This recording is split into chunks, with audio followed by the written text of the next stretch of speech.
Hello, and welcome to part 1 of the weird and creepy internet iceberg. If you aren't familiar with an iceberg list for some reason, it's an organizational system where the well-known topics are located at the top of the list, and as you descend the iceberg, each topic becomes more and more obscure. It's called an iceberg list because, like icebergs, the majority of it can't be seen without a little bit of hard work. Because of this, as we get towards the bottom of the iceberg, the information should be relatively unknown to the majority of the audience. In this video, we will be covering only the top layer, which is created by user Beon on Reddit. Now we're going to go ahead and get started on the top layer of this iceberg and its 12 layers. Let me know if you already know about all these entries or if you learned something, and while you're down there, maybe a like or a subscribe, or don't. It is your life. Keep in mind, this video is just designed to give you some information on each topic to encourage you to go learn more from your own. One of my biggest pet peeves about people in this genre is that they will show you the entire video and therefore the audience doesn't do the research or watch the original video themselves. I want to make sure I don't do that here. Now that that's said, we're going to kick this video off with TimeCube. TimeCube is the brainchild of this silly little guy named Otis Eugene Ray. I know it's pronounced Otis to most people, but where I'm from we say Otis. While Mr. Ray here preached a lot of nonsense, the core belief of what he said revolved around the idea that time was cubic and it had 4 sides. As an editor's note, cubic would mean 6 sides, but I digress. Alright, back to the normal recording. Because we all only experience time the way the government and the quote-unquote brainwashed evil educators tell us to, we are really blind to the true nature of time. Now, normally, a random man espousing nonsense wouldn't catch much attention. After all, I lived in Seattle, and that's all anyone does on the streets. But Ray was so devoted to spreading the truth of the time cube, he would often give full lectures to anyone who would listen.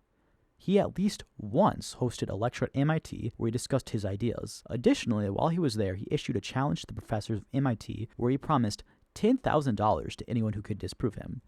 As you guess, no one did. However, Ray didn't just stop at in-person lecturing, and quickly took the time to set up and regularly update a now-defunct webpage that quickly became known for its rambling, incoherent content. Sadly, Ray passed away in 2015, and as a result, the webpage became inactive, and today we can no longer see it. However, the Wayback Machine was lucky enough to capture many of these updates, and allows us to go look at it. If you want to know the nitty-gritty of the story, I recommend going and watching some of the long-form content made on this subject, or, even better, go read the articles yourself. Now, if you're sticking around, next we're going to explore the user Yay Video Games. If you're as old as I am, you might have seen the user Yay Video Games on Reddit, especially if you're on the gaming side of Reddit in the early 2000s. The individual that was behind this account could be found commenting on plenty of different gaming-related posts.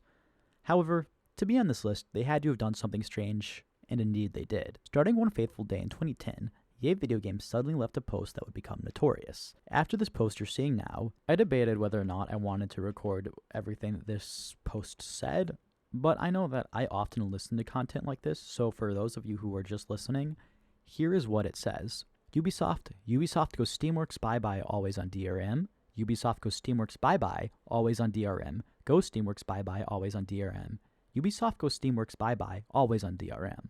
Ubisoft goes Steamworks, bye-bye, always on DRM, Orcs bye-bye, always on DRM. The user behind the account would only comment this phrase or other variations of it.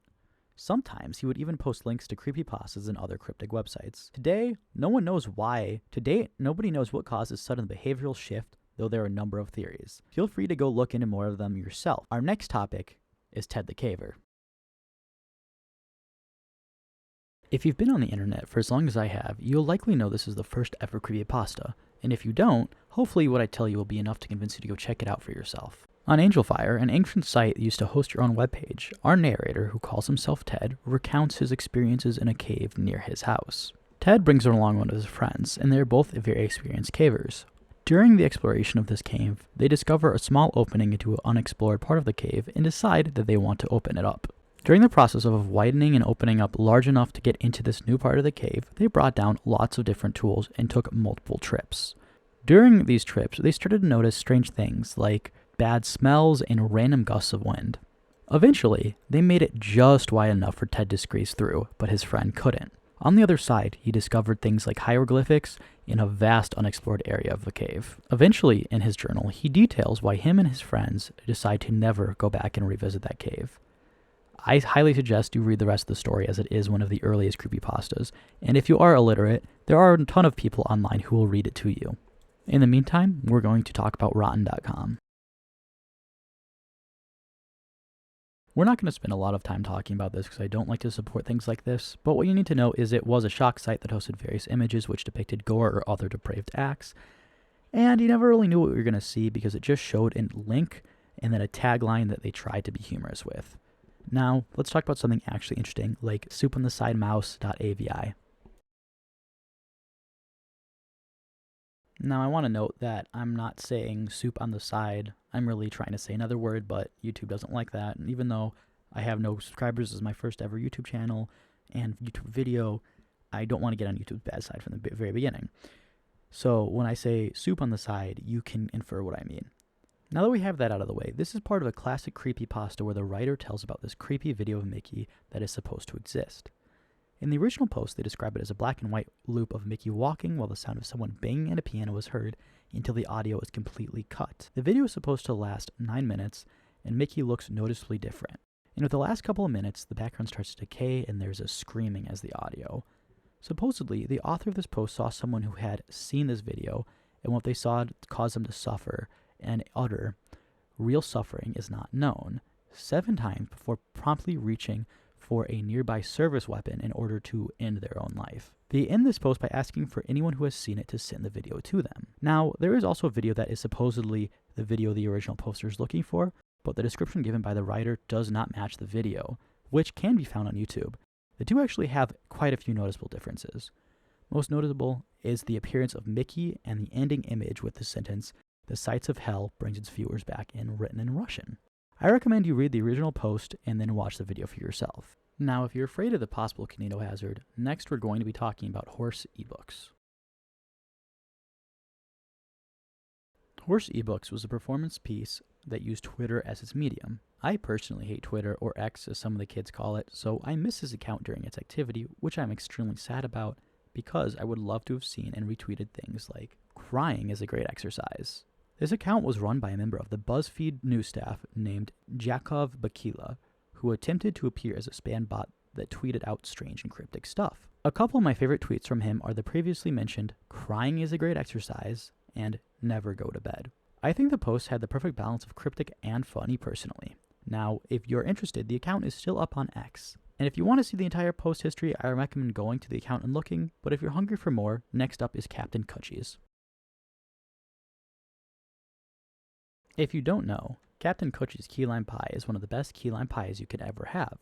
This rabbit hole is a confusing one, even for me, and even after watching a number of videos on it and doing my own research. So if you get confused during your own investigation, don't feel bad. The weird thing about Captain Coochie's are the reviews for his key lime pie, which are so supportive they borderline on obsessive and unhinged. This level of devotion is weird for anything, unless you're a Swiftie. But what makes it even weirder is that the pie may not actually exist. So what could these reviews possibly be about? Some people think drugs, some people think sins of the flesh, other people have no idea. So if you're interested in this hard to pin down internet topic, this next one's also for you. We're talking about the Red Room animation. This entry is also known as the Red Room Curse, which is a Japanese urban legend about a pop-up ad that predicts the imminent death of any individual who came across the pop-up. There was a flash animation that was created about this urban legend in the late 1990s. However, I was sadly not able to find this animation myself, but there is plenty of documentation of the video. Even though the legend and animation were creepy, there was another event that launched this urban legend into infamy, known as the Sasebo slashing. Now, if you want to know more, I suggest you go look now. But in the meantime, we're going to talk about Halo. ilovebees.com was a seemingly normal website that was owned by a woman named Margaret. She used it to sell her honey. ilovebees.com was also an awesome ARG that occurred way before the ARG storm took over the internet. The website ilovebees.com was the host for an AI named Melissa, which was marooned on Earth and was attempting to repair itself. This ARG was immensely popular and was run by Bungie, the parent company for the famous game Halo, as well as others. This ARG occurred in 2004 and was used to hype up gamers for the release of Halo 2. The AI engaged people from around the world to solve the mystery and help it. Speaking of cryptic content with a lot to uncover, next we're going to talk about Shay St. John.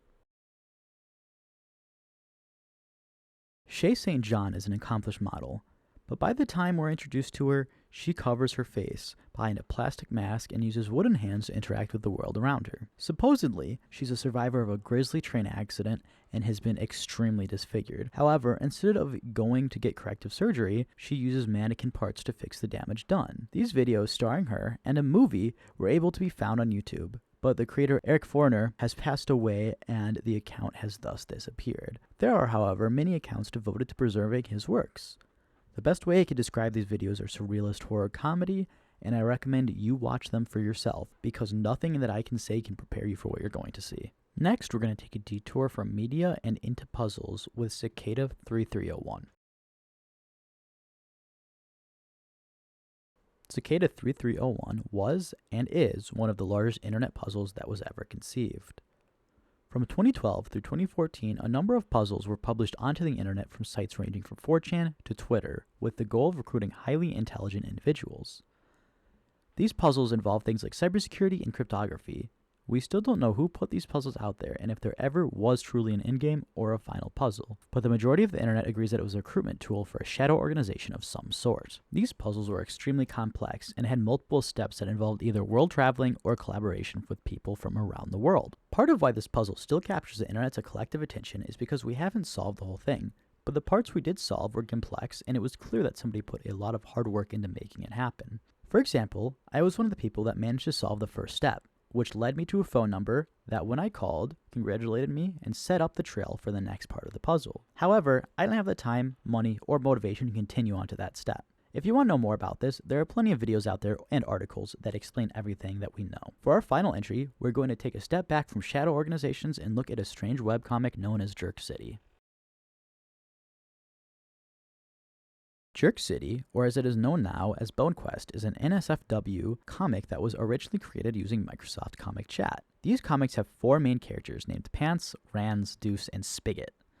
There is no storyline here, and these comics take the approach of a newspaper comic strip with a new, somewhat comedic story told every couple of panels.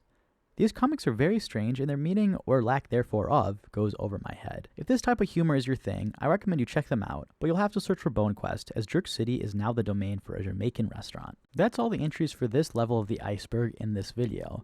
So if you're still watching, I want to take a second to say thank you for spending time with me as I go through all of this. This is my first attempt at a YouTube channel. I'm learning how to record and edit videos from scratch. So I'm sorry if this one's a little rough. As I keep going on, I have plans that if I do end up making any money off this, it's all going to go back into the channel. I'm going to get better equipment, learn how to edit more, maybe take some classes. But for now, this is just a passion project and I'm happy to share it. This also is going to be a jumping off point, and I'm expecting to do more videos for each level of the iceberg and deeper dives into each individual topic. So please subscribe, maybe leave a comment or two, tell me what I could do better, what I should change, what you want me to see me cover, and I'll be sure to do my best. Thanks.